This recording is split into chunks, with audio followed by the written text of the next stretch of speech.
So I saw a headline this morning, up and coming Jordan Love stars as the Packers beat the Steelers. Jordan Love second half on the road, standalone game against maybe a Hall of Fame coach and a veteran defense. That's as good a second half in that spot as Favre and Rodgers had. He is elite. Arm, size, mobility, accuracy. Combine that with Matt LaFleur's play design and the Green Bay smart front office. This is going to be a Super Bowl capable winning team for the next 5 years minimum. And last night was very instructive for NFL fans. I watched a game between the Packers and the Steelers, and I saw smart and progressive and offensively nimble from one franchise, and then I also watched the Steelers. I mean, these are two franchises going in the opposite direction with the opposite ideology.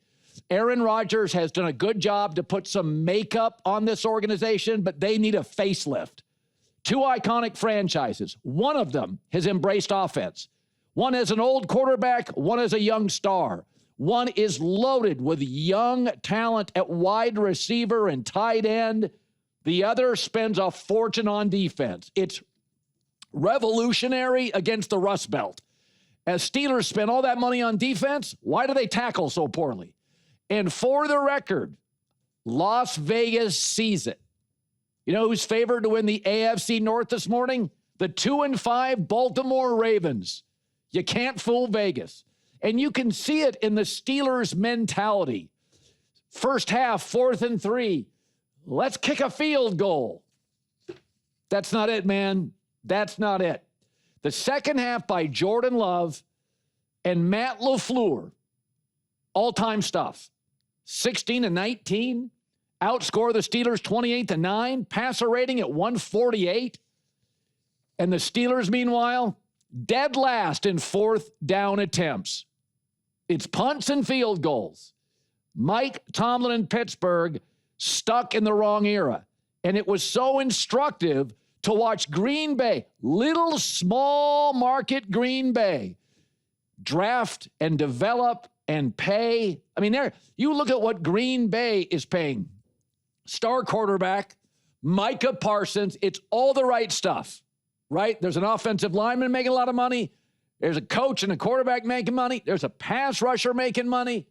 Pittsburgh, it's old, it's defense. Aaron's doing the best job you can to put a little makeup on the blemishes, but they need a lot more than that. This was about Jordan Love.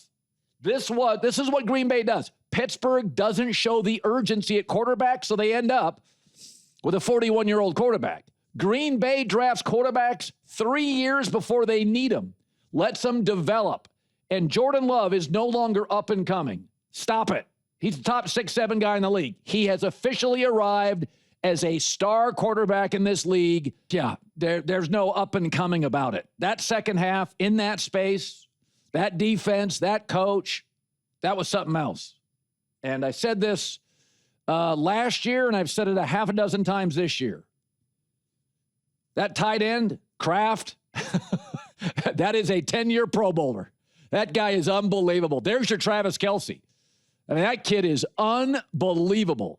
It's amazing where you get these tight ends. Small schools, 4th round, George Kittle, 5th round. That kid is an all-time talent. Way to go, Packers. Well, what do you know? As the Packers are surging the rival Bears at the most important position and offense, look a little lost. That was a bad loss to Baltimore. Lamar Jackson can't play, and the Ravens still control the game. Third straight week. Or is it second straight week? Caleb Williams didn't have a touchdown. So first, Tyler Huntley deserves a lot of credit.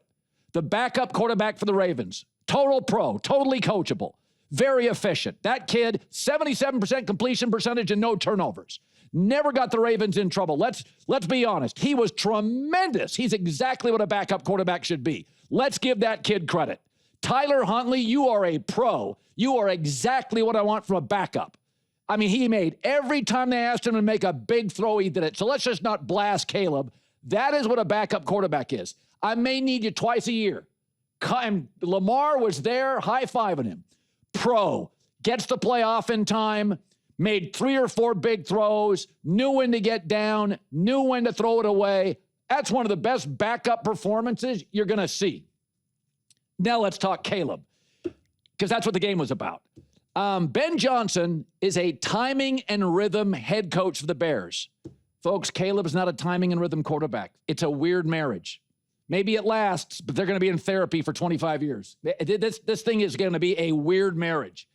Caleb, here's what's worrisome. If you look at Caleb, he's very good, right, on script in the first quarter. But in the second through fourth quarters, he's completing 58% of his throws, and it gets worse. On the opening drive of the game, Caleb Williams this year completes 81% of his throws with 111 passer rating. The rest of the game, he completes 59% with an 87 passer rating. You take away that opening drive with Ben Johnson, and I've said you got the right coach, and it gets ugly. I mean, the Bears offense, it's like that kid, when the parents are home, he's fine. They leave, go to the grocery store. They come back and the house is burnt down.